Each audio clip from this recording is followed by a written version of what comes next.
सुबह ही सुबह आपके सामने कुछ बड़ी खबरें रख रहा हूं। यमन के ऊपर, जी हां, यमन के ऊपर डोनाल्ड ट्रंप ने अप्रूव कर दिया है हमला, जिसके बाद अब यमन के ऊपर कई ठिकानों पर, अंसारुल्लाह के ठिकानों पर बड़े हमले हुए हैं। जी हां, ध्यान से सुनिए, लार्ज स्केल पर अमेरिका ने हमला शुरू कर दिया है। अब किसके ऊपर? यमन के ऊपर। तस्वीर आपके सामने है, ये दो तस्वीरें हैं जो अभी तक हमें मिली हैं, जिसमें आप देख सकते हैं कि हमला यमन के ऊपर है, और अगली ये एक वीडियो है जो हमें मिली है।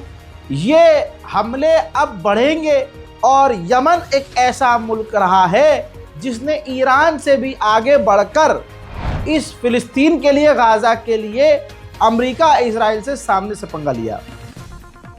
लाल सागर के अंदर एक बार फिर से हफ्ते भर से यमन के लड़ाकुओं ने हमले जब शुरू किए और अमेरिका इजराइल की शिपमेंट को निशाना बनाना शुरू किया, तो अब डोनाल्ड ट्रंप की इस सरकार ने सख्त फैसला लेते हुए ऐलान कर दिया और आदेश दे दिया है कि यमन के हुतीस को सीधा अब ख़त्म किया जाए और यमन पर बड़े हमले किए जाएं।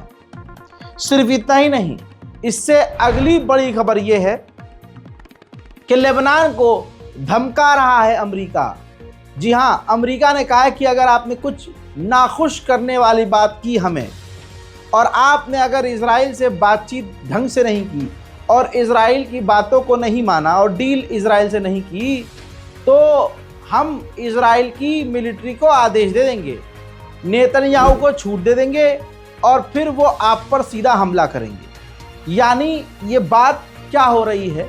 अमेरिका लेबनान से कह रहा है धमका कर कि तुम इजराइल के साथ दोस्ती कर लो, नॉर्मलाइजेशन कर लो, और अगर ऐसा नहीं किया तो हम हमला करेंगे। ये है हाल दोस्तों। अरब देशों का भी यही होगा। सऊदी अरब से लेकर तमाम देशों ने पहले से ही अंदर अंदर से नॉर्मलाइजेशन इजराइल से किया हुआ है। बस सऊदी अरब का मुंह से मानना दूर है, बाकी सऊदी अरब भी झुका हुआ है अमेरिका के, इजराइल के आगे, और तमाम अरब देशों ने लगभग खुलकर, जैसे यूएई है, खुलकर इजराइल के साथ नॉर्मलाइजेशन किया हुआ है। अब बताइए ऐसा कैसा सीज फायर है? ये लेबनान पर उसने बमबारी की है। एक बार फिर से सीज फायर का उल्लंघन करते हुए लेबनान पर उसने हमला किया और 2 लेबनीज जिसके अंदर मारे गए हैं। सिर्फ इतना ही नहीं, इजराइल तमाम अंतर्राष्ट्रीय कानूनों के ऊपर थूकता हुआ आतंकवाद का सबसे बड़ा चेहरा बन गया है। धोखे का दूसरा नाम इजराइल है और पहला अमेरिका। गाजा के अंदर सीज फायर के बावजूद इजराइल ने बमबारी की, जिसमें एक ही झटके में इस रमज़ान के पाक अवसर पर 9 फिलिस्तीनियों की मौत हुई, जिसमें एक फिलिस्तीनी जर्नलिस्ट है और एक छोटा सा बच्चा भी शामिल है। इसके अलावा 85 बुरी तरह से घायल भी हुए हैं। यूएन के डिप्टी सेक्रेटरी जनरल ने बहुत खतरनाक बात कही। उन्होंने कहा कि गाजा के अंदर जो इंसान हैं वो सूखे हैं, पतले हैं, और जो कुत्ते हैं वो मोटे ताज़े हैं, क्योंकि जो कुत्ते हैं वो लाशों को खा रहे हैं और इंसानों के लिए खाना नहीं है। सुनिए।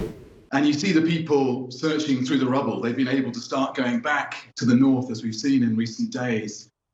And they're searching for their loved ones. They're searching for family members. And what you notice is the despair as they search through the remains of their homes. And you see the dogs as well on the rubble. And what you notice is that the people searching are thin and the dogs are fat, because the dogs are also searching for corpses. पूरा Europe, America और ये waste Gaza का फिलिस्तीनियों का कातिल है। आप देखिए, दुनिया के बड़े बड़े देश मजलूमों के कत्ल के लिए, उनको मिटाने के लिए एक हो गए हैं, और तमाम ये वही देश हैं जो सामने आकर ये मक्कार नस्ल के हैवान इंसानियत की, ह्यूमैनिटेरियन की बात करते हैं।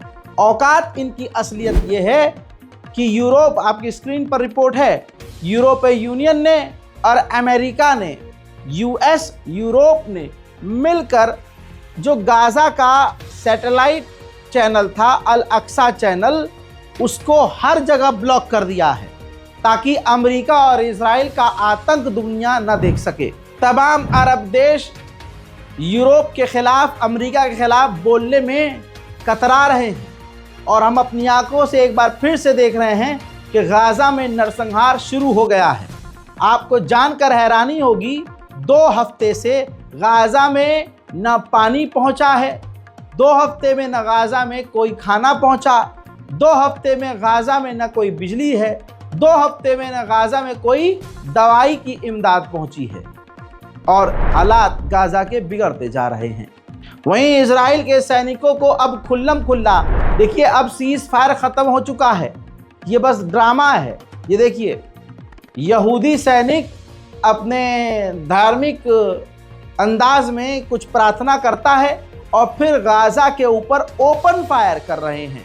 ये कैसा सीज़ फायर है? फिर सोमालीलैंड सोमालिया से एक अलग हिस्सा है और सोमालीलैंड अपने आप को अलग मुल्क बताता है सोमालिया से, जबकि सोमालिया कहता है कि सोमालीलैंड हमारा ही है।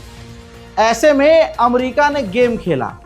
अमेरिका ने कहा कि देखो सोमालीलैंड तुमको कोई मान्यता नहीं देता है, न तुम्हारे पास कोई ताकत है। अगर गाज़ा और फ़िलिस्तीन के लोगों को तुम ले लोगे तो हम तुम्हें मान्यता दे देंगे। अब असलियत पर अमेरिका और इजराइल आ गए हैं दोस्तों। पैसे में गरीब देश को और अपनी ताकत के ज़रिए किसी गरीब देश को ख़रीदने की कोशिश की जा रही है। उधर डोनाल्ड ट्रंप के कहने पर कोलंबिया अमेरिकी यूनिवर्सिटी ने 22 स्टूडेंट्स को अपने यूनिवर्सिटी से तो निकाला ही है और अब उनको देश से निकालने की तैयारी चल रही है। देखो भाई, हालात ये हैं, आज जो सबसे बड़ा आतंकवादी होगा वो सबसे बड़ा शांतिपूर्वक नेता कहलाएगा। आज जो सबसे बड़ा हैवान होगा, कातिल होगा, बलात्कारी होगा, उसको उतना ही बड़ा नेता और उतना ही शरीफ इंसान कहा जाएगा। आज सही को गलत और गलत को सही कहा जाएगा। ऐसे में डेलन नाम की इस आतंकी महिला के लाखों ऐसे बयान हैं पिछले कई सालों से, जिसमें ये तक कह चुकी है कि हम फ़िलिस्तीनी एक एक बच्चे तक को कत्ल कर देंगे, हम सबको मार देंगे, सब फ़िलिस्तीनियों को फ़िलिस्तीन से निकाल कर भगा देंगे, हम तमाम अरब को मिटा देंगे, हम अपनी तमाम प्रॉमिस की हुई ज़मीनों पर कब्ज़ा करेंगे, हम गाज़ा को मिटा देंगे, हम उनको भूखा रखेंगे, हम उनको इतना भूखा रखेंगे कि वो मर जाएं। हज़रात, ऐसे तरह के बयान देने वाली को इजराइल ने नोबेल पीस प्राइज़ के लिए चुन लिया है। जी हाँ, शांति के लिए बात करने वाली और शांति का प्रतीक इसको बताया है। अजी मेरा मूड। आगे बढ़ते हैं। उधर ये देखिए, वेस्ट बैंक के कई घरों में इजरायली आतंकवादियों ने आग लगा दी है और इस तरह से रोज़ काम हो रहा है। अरब देशों को खामोश कर दिया गया है और भारत के मुसलमान फ़िलिस्तीन के लिए बोल नहीं सकते। हमारे उलमाए दीन इतने डरे हुए हैं कि भाई वो बेचारे नमाज में दुआ भी नहीं करवाते फ़िलिस्तीन के लिए। क्यों? क्योंकि शासन प्रशासन गिरफ्तार कर लेगा। कहने के लिए हमसे बड़ी बड़ी बातें करवा लो कि हम नबी के साथ होते, हुजूर के साथ होते तो अजी हम ये कर देते, हम वो कर देते, और यहाँ ज़रा सी एक FIR हो जाती है तो हमें टट्टी लग जाती है। हमें दुनिया से ज़्यादा प्यार है, दीन से थोड़ा कम है, ये सच्चाई है। लेकिन सच बोल देता हूँ तो लोगों को मिर्चा लग जाता है। आगे बढ़ते हैं।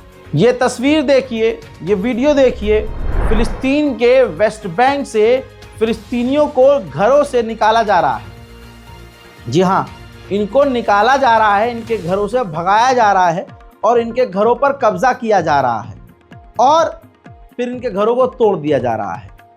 ये वीडियो बिल्कुल एक्सक्लूसिव है। सोचने वाली बात यह है, ये दुनिया के सामने चीज़ें आ रही हैं, हम तो फिर भी भारत बहुत किनारे है। यहाँ तक खबरें हम जैसे कुछ यूट्यूबर्स हैं जो आपको लाइव अपडेट दे रहे हैं, और मेरी टीम तो पिछले कई साल से आपको पता है सबसे प्रायोरिटी पर फ़िलिस्तीन को रखती है।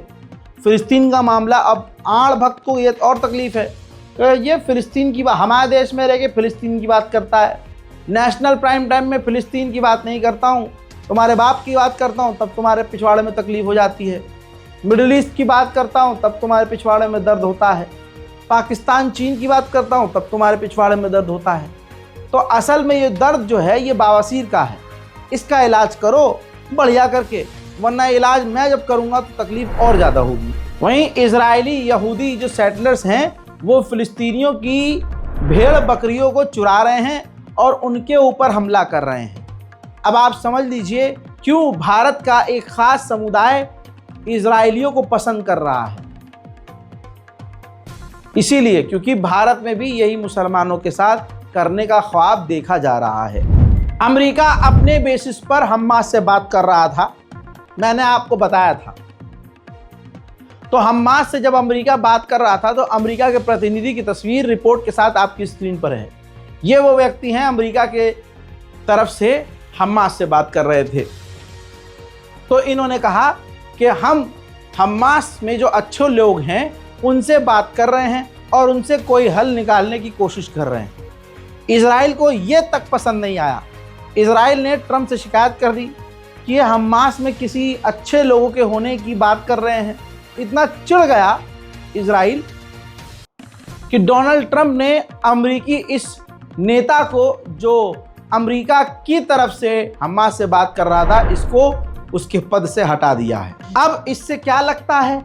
अब इससे ये लग रहा है जो अमेरिका की आवाम खुद कह रही है कि असल में डोनाल्ड ट्रंप की सरकार अमेरिका में नहीं है, अमेरिका में असली राष्ट्रपति नेतन्याहू है। क्योंकि डोनाल्ड ट्रंप अमेरिका के लिए नहीं बल्कि 90% इजराइल के लिए ही काम कर रहा है। इस रिपोर्ट को खूब शेयर कीजिए, अपनी राय कमेंट सेक्शन में लिखिए और चैनल को सब्सक्राइब कीजिए। जय हिंद।